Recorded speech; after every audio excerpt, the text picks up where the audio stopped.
नमस्कार, आप देख रहे हैं 4 PM गुजरात और मैं हूं आपके साथ तान्या। गुजरात की राजपीपला की सत्र अदालत ने मंगलवार को एक महत्वपूर्ण फैसला सुनाया है। आम आदमी पार्टी के विधायक चेतर वसावा, उनकी पत्नी शकुंतला वसावा और 7 अन्य लोगों को दोषी ठहराया गया है। इन सभी पर वन विभाग के अधिकारियों पर हमला करने और जबरन पैसे वसूलने का आरोप था। अदालत ने सभी को 7 साल की कैद की सजा सुनाई है। ये फैसला आने के बाद गुजरात विधानसभा उपाध्यक्ष ने कहा, अब चेतर वसावा विधायक नहीं रह गए हैं। कानून के अनुसार उनकी सीट खाली मानी जाएगी। इस फैसले से स्थानीय राजनीति में हलचल मच गई है। लोग इस घटना को लेकर चर्चा कर रहे हैं कि एक जनप्रतिनिधि से ऐसी उम्मीद नहीं की जा सकती है। ये घटना 30 अक्टूबर 2023 की है। उस दिन वन विभाग के अधिकारी सरकारी जमीन पर अवैध रूप से उगाई गई कपास की फसल हटा रहे थे। इस फसल के बाद विवाद शुरू हो गया। अभियोजन पक्ष के मुताबिक अधिकारियों को चर्चा के लिए नर्मदा जिले के डेडियापाड़ा कस्बे में विधायक चेतर वसावा के घर बुलाया गया। वहां पहुंचने के बाद विधायक वसावा ने अधिकारियों को धमकाया। आरोप है कि उन्होंने एक अधिकारी को थप्पड़ भी मारा। पुलिस के अनुसार वसावा ने हवा में पिस्तौल से गोली भी चलाई। उनकी पति शकुंतला वसावा और अन्य आरोपी ने मिलकर फसल हटाने के बदले वन अधिकारियों से 60,000 रुपए वसूले। बाद में वसावा ने पिस्तौल छिपाने या उसे ठिकाने लगाने की कोशिश की ताकि सबूत मिट सके। विधायक के निजी सहायक जितेंद्र वसावा पर भी आरोप लगाया गया है और उन्होंने फोन पर संपर्क किया और उगाही की रकम लेने के लिए अधिकारियों को बुलाने की बात कही। इस पूरे मामले में दंगा, उगाही, सरकारी अधिकारियों पर हमला और शस्त्र अधिनियम की धाराओं के तहत केस दर्ज किया गया था। आरोप 7 अगस्त 2025 को तय किए गए थे। सुनवाई के दौरान विशेष लोक अभियोजक अमित नायर ने 17 गवाहों से जिरह की। कई दस्तावेजी सबूत पेश किए गए। गवाहों के बयान, कॉल रिकॉर्ड्स और बैंक स्टेटमेंट से आरोपी की संलिप्तता साबित हुई। अभियोजन पक्ष ने 10 साल की सजा की मांग की। उन्होंने कहा कि एक निर्वाचित प्रतिनिधि को हिंसा के बजाय कानूनी रास्ता अपनाना चाहिए। कोई भी व्यक्ति कानून से ऊपर नहीं है। वसावा के वकीलों ने कुछ गवाहों को दोबारा बुलाने की कोशिश की, लेकिन अदालत ने इसे खारिज कर दिया। इस फैसले के खिलाफ अपील गुजरात हाई कोर्ट और सुप्रीम कोर्ट में भी की गई, लेकिन वहां से भी राहत नहीं मिली। चेतर वसावा पर पहले भी कई मामले दर्ज हैं। 5 जुलाई 2025 को उन्हें हत्या के प्रयास के आरोप में गिरफ्तार किया गया था। अप्रैल 2026 में भी उनके खिलाफ 3 अन्य शिकायतें दर्ज हुईं। इन सब के बावजूद वो राजनीति में सक्रिय रहे। अब इस सजा के बाद उनकी राजनीति जिंदगी पर असर पड़ सकता है। स्थानीय आदिवासी इलाके में ये घटना काफी चर्चित रही है। लोगों का कहना है कि सरकारी काम में बाधा डालना और पैसे वसूलना गलत है।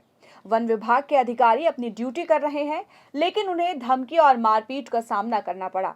इस मामले ने गुजरात की राजनीति में बहस छेड़ दी है। आम आदमी पार्टी के कार्यकर्ता इस फैसले को राजनीतिक साजिश बता रहे हैं, जबकि विपक्ष इसे कानून का सम्मान मान रहा है। विधानसभा उपाध्यक्ष के फैसले के बाद अब डेडियापाड़ा सीट पर उपचुनाव की तैयारी हो सकती है। वहीं ये फैसला दिखाता है कि कानून सबके लिए बराबर है, चाहे कोई विधायक हो।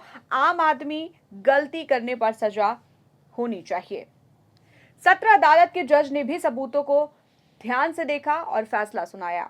30 अक्टूबर 2023 का दिन डेडियापाड़ा के लिए सामान्य दिन था, लेकिन वन विभाग की टीम के लिए ये दिन यादगार बन गया। सरकारी जमीन पर अवैध रूप से उगाई गई कपास की फसल हटाने गए अधिकारियों को वहां अप्रत्याशित विरोध का सामना करना पड़ा। वन अधिकारी अपनी ड्यूटी निभाते हुए सरकारी भूमि साफ कर रहे थे। अवैध फसल उगाने से सरकारी जमीन और पर्यावरण को नुकसान पहुंचता है। जब टीम ने फसल हटाई तो विवाद बढ़ गया। अभियोजन पक्ष के अनुसार चर्चा के लिए अधिकारियों को विधायक चेतर वसावा के घर बुलाया गया। डेडियापाड़ा कस्बे में स्थित उनके आवास पर पहुंचते ही माहौल तनावपूर्ण हो गया। आरोप है कि विधायक ने अधिकारियों को धमकाया और एक अधिकारी को थप्पड़ मारा। इसके बाद हवा में फायरिंग की, जिससे अधिकारी डर गए। वसावा की पत्नी शकुंतला और अन्य लोगों ने मिलकर 60,000 रुपए भी वसूले। ये पैसे फसल हटाने के बदले में लिए गए थे। पुलिस जांच में पता चला कि निजी सहायक जितेंद्र वसावा ने फोन पर संपर्क करके अधिकारियों को बुलवाया था और बाद में पिस्तौल गायब कर दी ताकि कोई सबूत न मिले। पुलिस ने तुरंत मामला दर्ज किया। इसमें भारतीय दंड संहिता की कई धाराएं लगी। दंगा, उगाही, हमला और सरकारी कामों में बाधा। शस्त्र अधिनियम के तहत भी केस चला। आरोप तय होने में समय लगा, लेकिन 7 अगस्त 2025 को सुनवाई आगे बढ़ी। अभियोजन पक्ष ने 17 गवाह पेश किए। गवाहों के बयान, कॉल रिकॉर्ड और बैंक स्टेटमेंट से मामले को मजबूती मिली। विशेष लोक अभियोजक अमित नायर ने दलील दी कि जनप्रतिनिधि को कानून का पालन करना चाहिए। बचाव पक्ष ने कई कोशिशें की और गवाहों को दोबारा बुलाने की मांग की, लेकिन अदालत ने इसे खारिज कर दिया। अपील हाई कोर्ट और सुप्रीम कोर्ट तक गई, लेकिन वहां भी राहत नहीं मिली। अंत में सत्र अदालत ने सभी आरोपी को दोषी मानते हुए 7 साल की सजा सुनाई। चैतर वसावा आदिवासी क्षेत्र के प्रमुख नेताओं में शामिल थे।